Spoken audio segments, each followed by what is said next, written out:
Vidéo sur un sujet qui me tient là encore beaucoup à cœur, qui est la notion de classe. Euh, je crois que c'est nécessaire d'y revenir parce qu'on se rend bien compte que notre société actuelle, notamment avec Macron, la population ne cerne plus rien, ne comprend plus rien et la plus grande confusion règne. Alors, pardon pour les puristes de Marx, hein, je ne vais pas rentrer trop dans les détails, hein, je ne suis pas marxien, hein, j'ai de thèse de doctorat sur Marx, juste rappeler quelques bases pour l'ensemble du public. Euh, à l'origine, le prolétaire au sens de l'époque de Rome, hein, c'était les personnes qui n'avaient comme richesse que leurs enfants. Euh, alors, bien sûr, c'est Marx qui a donné un peu toutes les lettres de noblesse aux définitions et aux classes. Alors, il définissait ça par l'ensemble des salariés et des chômeurs. Les chômeurs qui sont que des travailleurs momentanément dépourvus de travail. Donc, le prolétariat, c'est l'ensemble des personnes qui sont obligées de vendre leur force de travail à la classe bourgeoise, celle qui dispose du capital et des moyens de production. Donc sur le plan économique, il produit du capital, il le met en valeur. Et voilà. Alors quelques repères politiques. Euh, le, qui me semblent importants. Donc le fascisme, hein, c'est un petit peu comme le nord-sud, est-ouest, hein, de la boussole. Les fascistes trouvent l'inégalité naturelle et sont simplement en faveur d'une coopération des classes. Les réactionnaires autocrates, c'est là encore l'inégalité, elle est tout à fait naturelle et il faut tout faire pour la maintenir. Le marxisme, donc, c'est une lutte des classes inférieures contre la classe dirigeante, pour essayer d'établir l'égalité. L'anarchisme, c'est une négation des classes et même du principe d'autorité. Alors, moi, je voulais insister sur un certain nombre de choses, c'est notamment quand même les évolutions au XXIe siècle, hein, parce que les choses ont quand même beaucoup évolué depuis Marx. Et je crois qu'il faut rendre hommage à Francis Cousin, hein, qui est le grand pèlerin infatigable de la notion d'aliénation, qui me paraît fondamentale. Donc, quelle est l'évolution au XXIe siècle, à l'époque actuelle, hein, c'est que la notion de prolétariat, elle est beaucoup plus vaste, hein, c'est-à-dire que ceux qui sont réduits à vendre leur force de travail. Alors après, avant on parlait de salariés, on insistait beaucoup sur salariés, bien entendu, c'est pas que les salariés, hein, les professions libérales, euh, professions libérales dont les revenus sont très variables, hein, et ça peut aller du SMIC à quelques milliers d'euros, mais enfin, il n'en reste pas moins que ce sont des gens qui sont obligés de travailler pour vivre malgré tout. Les artisans, les paysans, et puis bien entendu les travailleurs qui sont dits indépendants entre guillemets, hein, c'est même les livreurs les Uber Eats et Deliveroo, etc. Hein. Donc des gens qui gagnent vraiment pas grand chose, les nouveaux esclaves. Alors, une autre chose sur lesquelles il faut être amené à débattre, hein, c'est les nouvelles sous-populations assistées, qui sont extrêmement importantes. Donc c'est tout ce qu'on appelle les allocataires, volontaires ou involontaires. Hein. Donc il y a toutes les personnes déclassées, hein, les gens qui se retrouvent au RSA. Là c'est en règle involontaire.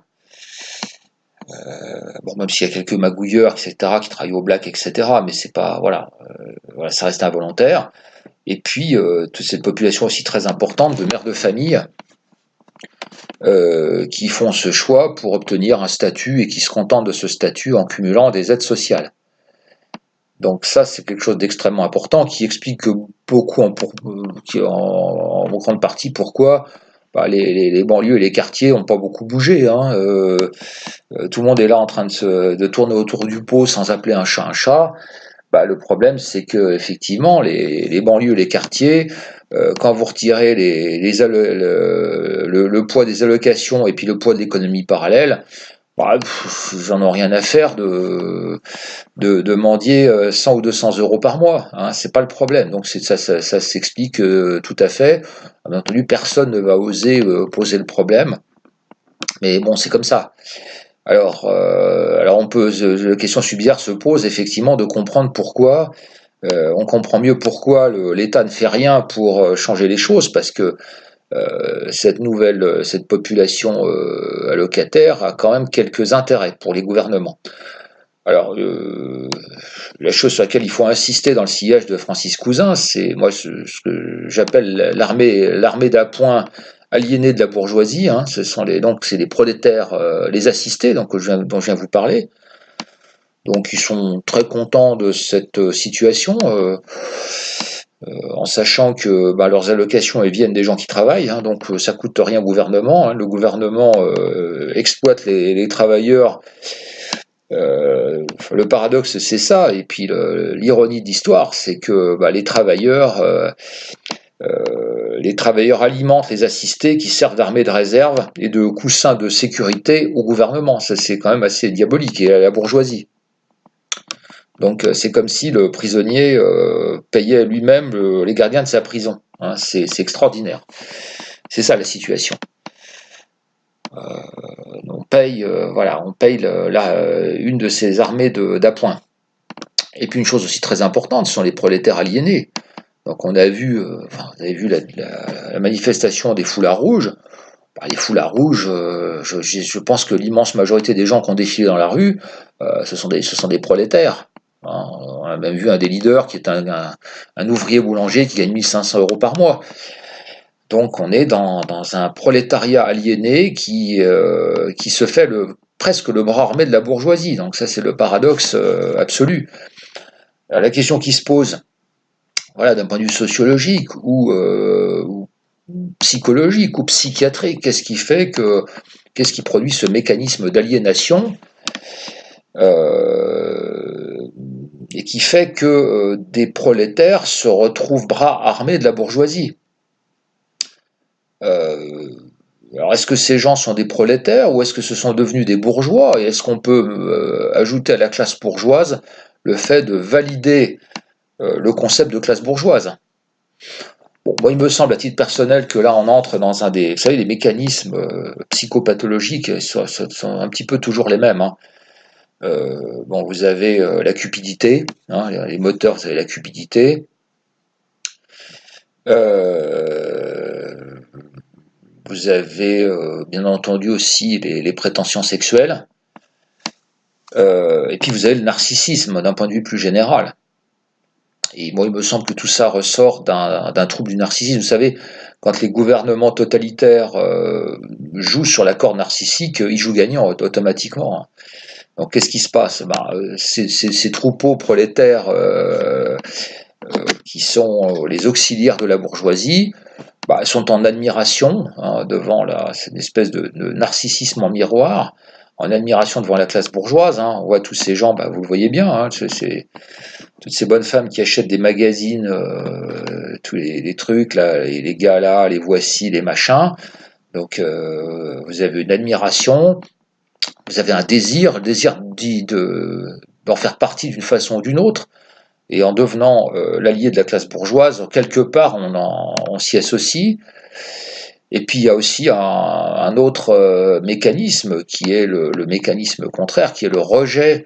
C'est-à-dire qu'on a un sentiment de rejet des gilets jaunes ou des pauvres, parce que ça vous renvoie à votre véritable condition. Et ça, il y a un mécanisme de rejet. Donc là, voilà. Moi, j'insiste beaucoup sur le problème le trouble du narcissisme, hein, qui est quelque chose sur lequel j'ai beaucoup travaillé et qui explique énormément de choses. Donc voilà, l'intérêt, ça serait un petit peu de nouveau d'appeler un chat, et il serait bon que les intellectuels de droite ou de dissidence remettent les bons mots sur les vrais mécanismes.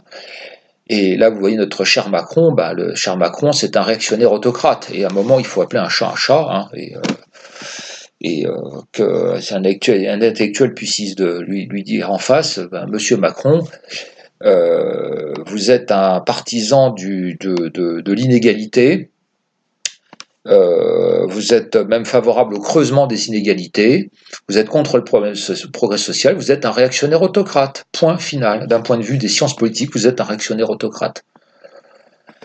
Et puis rappelez aussi à tous les pengzizi là, qui se croient leur rappeler, hein, vous n'êtes que des prolétaires, que vous le vouliez ou non.